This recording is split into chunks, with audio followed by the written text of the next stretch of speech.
first impressions are everything.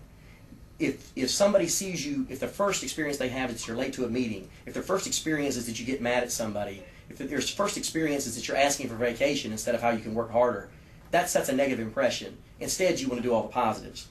Number two, find and tap mentors. Anybody can be your mentor. You need to have more than one, but don't hesitate to find people that seem congenial and intelligent and enthusiastic at your workplace and get feedback from them.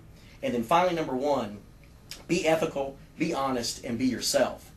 On a Monday or on a Friday, I was asked to have a plan in place for a R&D project that would be reporting to Jack Welch. And so when I first heard this, I was thinking, this first week, you guys have to be nuts. Learned about GE, about the technology much more quickly than I would have had I just gone along very casually. And so I think by delivering a reasonable document, I certainly won't say it was a great or perfect plan, but by delivering a reasonable plan in that time frame, I was able to show all of those around me that I was someone that they could count on to engage with the group and to develop plans that would be successful.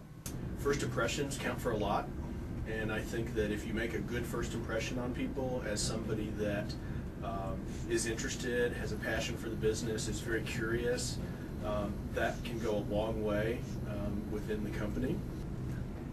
Just be careful about gossiping and things like that are counterproductive. Just avoid that.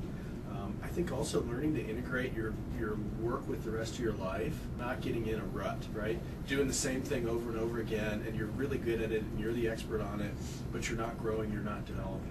Okay, so it may be a comfort zone. You've got to figure out a way to kind of bump yourself out of that comfort zone and really grow and develop.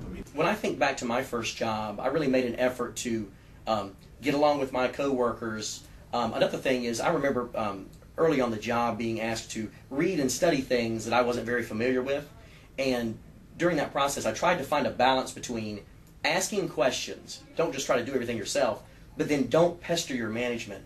They want you to be a self-starter. Starting to think like the CEO, so you're not the CEO yet, but you can start to think that way. Where is this company heading? What technologies are out there that we could be thinking about? I mean, sometimes, again, because you're new to the organization, you may have a broader perspective. Mistakes that sometimes people make is they think they graduated with an engineering degree, now you'd have a master's from Duke, that you're going to walk in and immediately change the world. And so clearly we want you to change the world. That's not what I'm saying. But the attitude at which you go about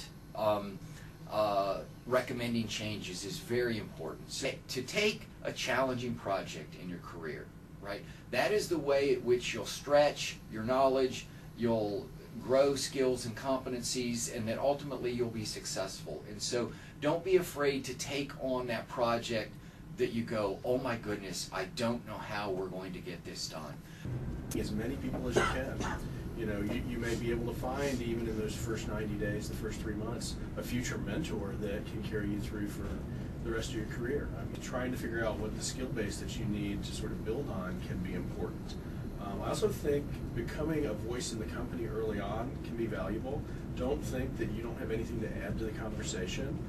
Don't be afraid to speak up. I think sometimes people are reticent because they think, well, this guy's been here for 10 years, what do I have to add to this conversation?